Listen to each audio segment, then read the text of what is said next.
नमस्कार, जे न्यूज के इस बुलेटिन में आपका स्वागत है। मैं हूं जेपी सोनी और अब बढ़ते हैं आज की खबरों की ओर। केकड़ी उपखंड क्षेत्र में बारिश का दौर लगातार जारी है। बारिश के चलते प्रमुख जल स्रोतों में पानी की आवक हुई है। डाई नदी पर बना लसाड़िया बांध लबालब हो गया है। प्राप्त जानकारी के अनुसार लसाड़िया बांध पर वर्तमान में 2 इंच की चादर चल रही है। प्रशासनिक सूत्रों के अनुसार लसाड़िया बांध की चादर चलने के साथ ही धुआंलिया की रपट पर भी पानी की आवक तेज हो सकती है। ऐसे में जयपुर मार्ग पर कभी भी आवागमन बंद हो सकता है। सिंचाई विभाग से प्राप्त जानकारी के अनुसार लसाड़िया बांध की भराव क्षमता 3.43 मीटर है। मंगलवार सुबह 4 बजे बांध लबालब होकर छलक गया। वर्तमान में लसाड़िया बांध का जलस्तर 4.49 मीटर दर्ज किया गया है। बताया जाता है कि बांध के छलकने के साथ ही डाई नदी के बहाव क्षेत्र में तेज गति से पानी की आवक हो रही है। तेज गति से पानी की आवक होने के कारण धुआंलिया की रपट पर कभी भी पानी का दबाव बढ़ सकता है। रपट पर पानी की आवक बढ़ने पर जयपुर मार्ग का आवागमन बंद हो सकता है।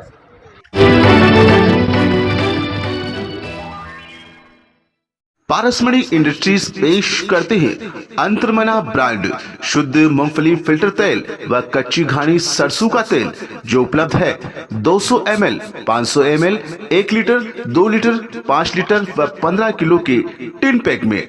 अच्छी सेहत के लिए उच्च क्वालिटी वाला तेल उपयोग करें। याद रखें, अंतर्मना ब्रांड तेल, क्वालिटी में कोई समझौता नहीं।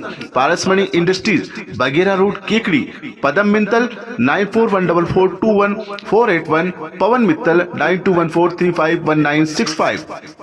उपखंड क्षेत्र में पिछले 2 दिन से लगातार हो रही बारिश से नदी नाले उफान पर है। मंगलवार को सावर थाना इलाके के पीपलिया गांव के पास एक रपट पर निकलते समय पानी के तेज बहाव में बाइक सहित 2 युवक पानी में बह गए। एक युवक कुछ दूरी पर मिल गया, दूसरे युवक का फिलहाल कोई पता नहीं चल पाया। मौके पर सावर थाना पुलिस व ग्रामीणों की भारी भीड़ मौजूद रही। पानी में बहे युवक की तलाश जारी है। जानकारी के अनुसार पिपलिया निवासी सोनू पुत्र देवालाल मीणा व शैतान पुत्र केसरलाल मीणा बाइक पर सवार होकर जा रहे थे। इसी दौरान पिपलिया से निकलते ही खाल की रपट पर तेज बहाव में दोनों युवक बाइक सहित पानी में बह गए। दोनों युवक तैरना नहीं जानते थे। शैतान मीणा 50 मीटर दूरी पर झाड़ियों में अटक गया, जिससे वह सकुशल बच गया। वहीं सोनू मीणा पानी के तेज बहाव में बह गया, जिसका फिलहाल कोई पता नहीं चल पाया है। सूचना मिलने पर सावर पुलिस मौके पर पहुंची। पुलिस व ग्रामीणों द्वारा रेस्क्यू ऑपरेशन चलाकर युवक की तलाश की जा रही है। पानी के तेज बहाव व लगातार हो रही तेज बारिश के कारण बचाव में जुटे लोगों को परेशानी आ रही है। मौके पर ग्रामीणों की भारी भीड़ जमा थी। रैपिड एक्शन फोर्स दिल्ली की टीम ने मंगलवार को कस्बे के विभिन्न इलाकों का दौरा कर भौगोलिक स्थितियों का जायजा लिया। उन्होंने इलाके की जनसंख्या व साक्षरता सहित पिछले वर्षों में हुई तनाव की घटनाओं के बारे में जानकारी प्राप्त की एवं आपात स्थिति में किस ढंग से नियंत्रण किया जाए, इसकी रूपरेखा तैयार की। पुलिस उपाधीक्षक खीव सिंह राठौड़ एवं सिटी थाना प्रभारी सुधीर कुमार उपाध्याय ने दल को विभिन्न इलाकों का दौरा करवाया। रैपिड एक्शन फोर्स के दल प्रभारी उप कमांडेंट प्रवीण कुमार ने बताया कि यह नियमित रूप से किया जाने वाला परिचितीकरण अभ्यास है।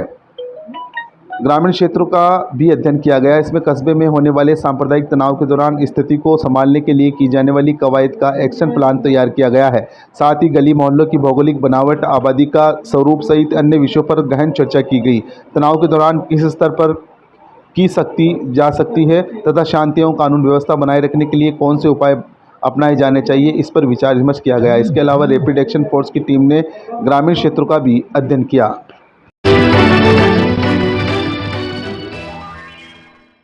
इंद्रदेव की मेहरबानी के चलते बगेरा सहित आसपास के ग्रामीण अंचलों में पानी होने के कारण जनजीवन अस्त व्यस्त हो रहा है। बगेरा स्थित वरा सरोवर लबालब भर के टूटने की कगार पर पहुंच गया, जिसके चलते लोगों में भय व्याप्त है। इसकी सूचना मिलने पर स्थानीय प्रशासन एवं उपखंड स्तरीय प्रशासन मौके पर पहुंचा तथा पानी की निकासी की व्यवस्था करवाई। पानी की निकासी से केकड़ी रोड पर सड़क मार्ग पर पानी ही पानी हो गया, जिसके चलते आवागमन अवरुद्ध हो गया।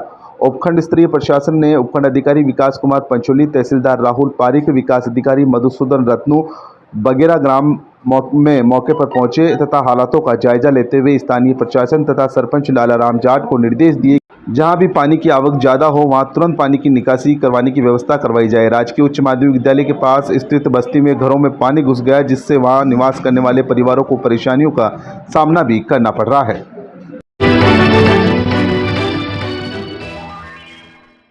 बच्छ बारस का पर्व, इस दिन गौ माता की बछड़ी की पूजा की जाती है। माताएं अपने पुत्रों को तिलक लगाकर कलाई फोड़ने के बाद लड्डू का प्रसाद देती है। यानी आज के दिन पुत्रवान महिलाएं अपने पुत्र की मंगल कामना के लिए व्रत रखती है और पूजा करती है। इस दिन गेहूं से बने हुए पकवान और चाकू से कटी हुई सब्जी नहीं खाई जाती। बाजरे या ज्वार का सोगरा और अंकुरित अनाज की कड़ी व सूखी सब्जी बनाई जाती है। महिलाओं द्वारा बच्चबारस के मौके पर सुबह गौ माता की विधिवत पूजा अर्चना करने के बाद घरों या सामूहिक रूप से बनी मिट्टी व गोबर से बनी तलैया को अच्छी तरह सजाकर उसमें कच्चा दूध और पानी भरकर उसकी कुमकुम मोली धूप दीप प्रज्वलित कर पूजा करते हैं और बच्चबारस की कहानी भी सुनाई जाती है। बच्चबारस के पर्व को लेकर बगेरा में भी महिलाओं ने बछड़ों की विभिन्न रीति रिवाजों से पूजा अर्चना की। तालुका विधिक सेवा प्राधिकरण के तत्वावधान में अस्पृश्यता से मुक्ति और अत्याचारों की रोकथाम विषय पर विधिक जागरूकता शिविर आयोजित किया गया। अपर मुख्य न्यायिक मजिस्ट्रेट संख्या 1 युवराज सिंह ने कहा कि संविधान के अनुच्छेद 23 में अस्पृश्यता को समाप्त किए जाने के लिए हमारा संविधान प्रतिबद्ध है तथा अस्पृश्यता अधिनियम 1955 द्वारा इसको आपराधिक कृत्य माना गया है। लेकिन आज़ादी के 75 वर्ष बाद भी समाज में अस्पृश्यता देखने को मिल रही है। वे तालिका विधिक सेवा प्राधिकरण के तत्वावधान में अस्पृश्यता से मुक्ति और अत्याचारों की रोकथाम विषय पर आयोजित विधिक जागरूकता शिविर में बोल रहे थे। उन्होंने कहा कि यही अस्पृश्यता यदि दलित वर्ग के साथ होती है तो यह न केवल अस्पृश्यता रह जाती है बल्कि यह अत्याचार माना जाता है। उन्होंने कहा कि राजस्थान राज्य विधिक सेवा प्राधिकरण द्वारा 15 अगस्त 2022 को 75 वर्ष आज़ादी के अमृत महोत्सव के मौके पर छुआछूत से आज़ादी और अत्याचार से बचाव के लिए कैंपेन लॉन्च किया गया है, जिसके सफल एवं प्रभावी के निवारण के लिए अधिवक्ताओं को सार्थक पहल करनी चाहिए।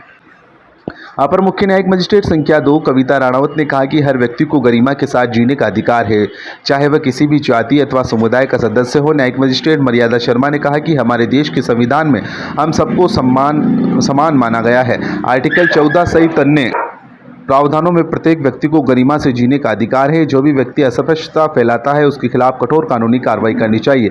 पीड़ित पक्ष को अपने अधिकारों के लिए सजग रहना चाहिए। तालुका विधिक सेवा समिति के सचिव दिनेश शर्मा ने बताया कि कार्यक्रम के दौरान बार एसोसिएशन के उपाध्यक्ष रामोताल मीणा, अधिवक्ता मनोज आहूजा, अब्दुल सलीम गोरी, नवल किशोर बारिक आदि ने भी विचार व्यक्त किए।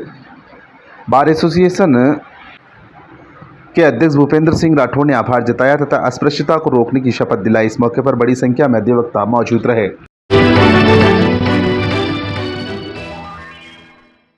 राजकीय स्नातकोत्तर महाविद्यालय केकड़ी में छात्र संघ चुनाव के लिए मंगलवार को नाम वापसी की समय सीमा समाप्त होने के साथ ही तस्वीर साफ हो गई है। अध्यक्ष समेत सभी चारों पदों पर एबीवीपी व एनएसयूआई के प्रत्याशियों के बीच सीधा मुकाबला होगा।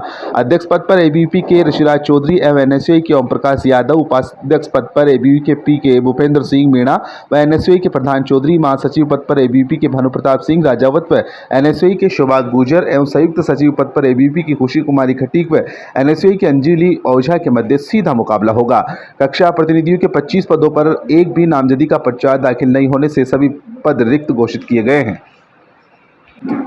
मुख्य निर्वाचन अधिकारी डॉक्टर प्रताप पिंचानी ने बताया कि छात्र संघ चुनाव में कुल 1090 विद्यार्थी मताधिकार का प्रयोग कर सकेंगे। कला संकाय में 661, वाणिज्य संकाय में 164, विज्ञान संकाय में 229, स्नातकोत्तर स्तर के 76 विद्यार्थी मताधिकार का प्रयोग करेंगे। पिंचानी ने बताया कि 26 अगस्त को सुबह 8 बजे से दोपहर 1 बजे तक मतदान होगा। मतगणना 27 अगस्त को सुबह 10 बजे शुरू होगी एवं मतगणना के बाद विजय रहे उम्मीदवारों को शपथ दिलाई जाएगी। छात्र संघ चुनाव में विद्यार्थी बिना आई कार्ड वोट नहीं डाल सकेंगे। चुनाव के दिन विद्यार्थियों को इसे दिखाए बिना कॉलेज परिसर में प्रवेश नहीं दिया जाएगा।